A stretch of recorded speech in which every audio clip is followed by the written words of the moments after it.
Los extremismos ideológicos, amigos, engendran violencia. Se caracterizan por justificar el uso de las fuerzas para imponer sus ideas, polarizar a la sociedad y atacar el Estado de Derecho. El extremismo radicaliza a las personas, llevándolas a la violencia a través de un proceso que vincula la ideología con la acción, a menudo apoyado por redes de infinidad afines precisamente que validan estas narrativas y justifican la violencia como un medio para alcanzar a sus metas.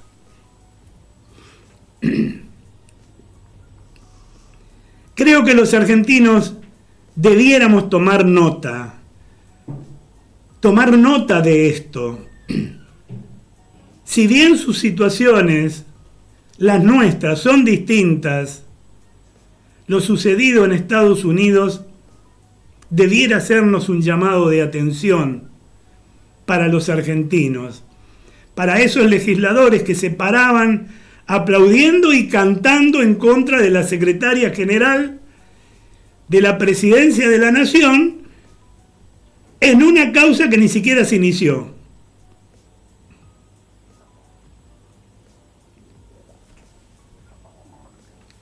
Mire, lo que hasta ahora ha sido en el país del norte confrontación retórica entre jóvenes conservadores y jóvenes de centro-izquierda, podría pasar a choques violentos dentro de los campus universitarios. La bala que acabó con la vida de Charlie Kirk podría destruir también la convivencia democrática que ya se encontraba gravemente herida.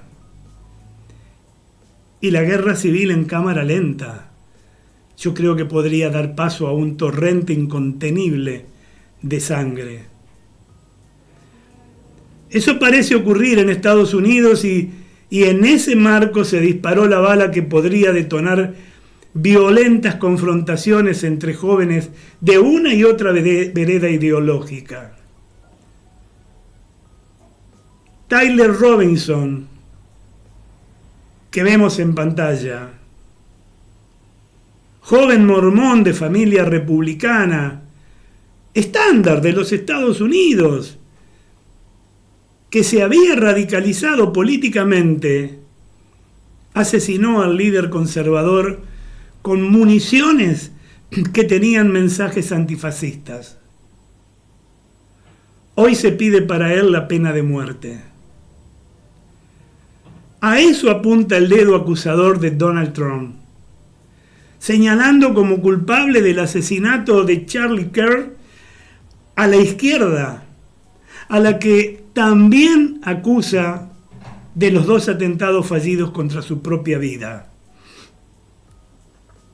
El asesinato de Kirk podría ser un crimen más en el país que ostenta un inquietante récord de magnicidio. Así como estamos procediendo hoy día en la República Argentina, empiezan las cosas. Miren, a mediados del siglo XIX fue asesinado el presidente Lincoln. El siglo XX comenzó con el asesinato del presidente William McKinley.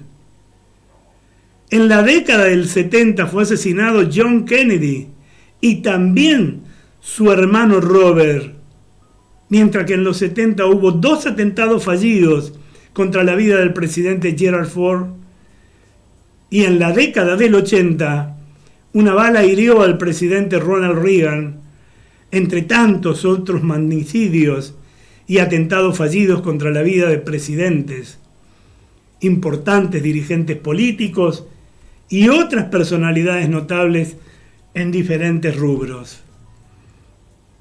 La bala que atravesó el cuello del activista juvenil más importante del trumpismo podría intensificar esta guerra en cámara lenta que lleva varios años. En definitiva, aunque se probara que el asesinato de Kirk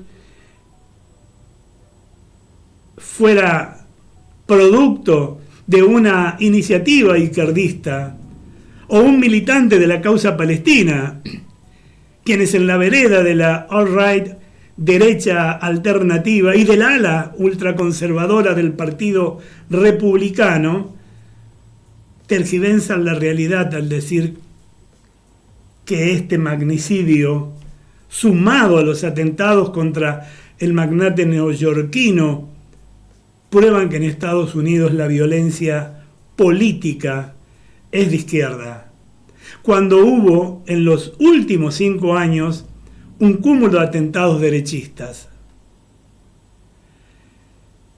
En lo que va de esta década son muchos los casos de violencia planificada contra dirigentes del centro y la centro-derecha en Estados Unidos. Y en el 2020 se descubrió un complot para secuestrar a la gobernadora demócrata de Michigan, Gretchen Whitmer. También hubo una violenta toma del Capitolio de Lansing para amenazar a los legisladores demócratas con el objetivo de que no aprueben leyes que limiten el libre acceso a la armada de guerra, o a las armas de guerra, por mejor decir. Bueno, esto es porque estaba pensando, ¿por qué se vaya alrededor del Congreso? ¿Acaso ustedes piensan que después cuando levantan el dedo diciendo la represión, si no hubiera un vallado, terminaría de buena manera alguna sesión en el Congreso? Seguramente que no. Pero miren, estaba hablándole de los que sucedió en la toma del Capitolio, por ejemplo, porque al año siguiente se produjo el violentísimo asalto de una multitudinaria turba ultraderechista al Congreso en Washington, recuerden, para impedir la certificación del triunfo de Joe Biden sobre Trump. Una sonada golpista que causó 5 muertes. Y en 1922 se produjo un asalto a la residencia de Nancy Pelosi con la intención de secuestrar a la por entonces líder demócrata de la Cámara de Representantes. Pelosi no se encontraba en ese momento en su domicilio.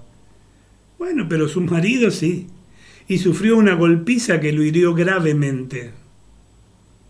También hubo intentos de atentados explosivos contra el Comité Nacional Demócratas y otras acciones de violencia que habrían sido perpetradas desde la derecha extrema. Y este año, la legisladora demócrata Melissa Hortman, de Minnesota, fue asesinada junto a su marido.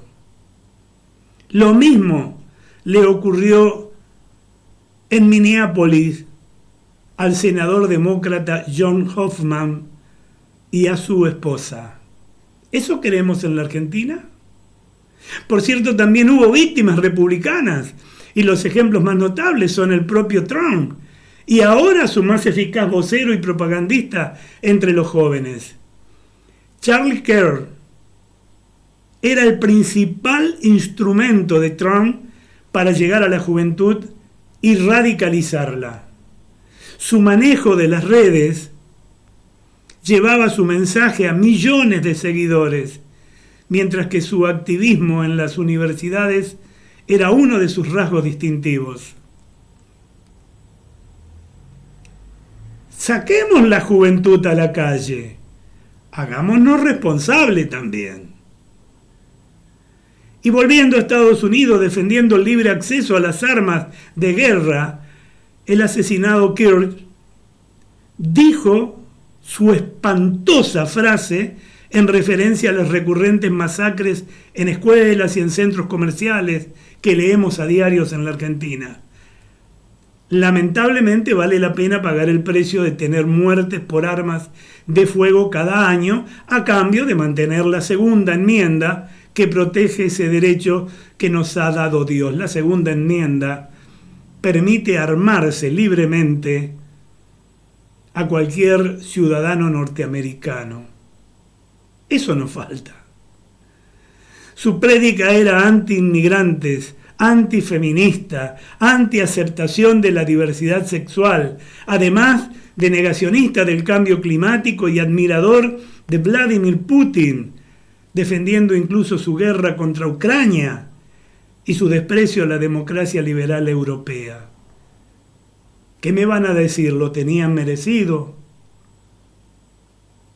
Las apologías que hacía de Netanyahu, la exaltación y su defensa de los bombardeos y tiroteos que masacran poblaciones civiles en masa, lo situaban en la vereda enfrentada a la multitudinaria protesta universitaria que portan banderas palestinas en los Estados Unidos, que son ellos los que tienen el problema, no nosotros.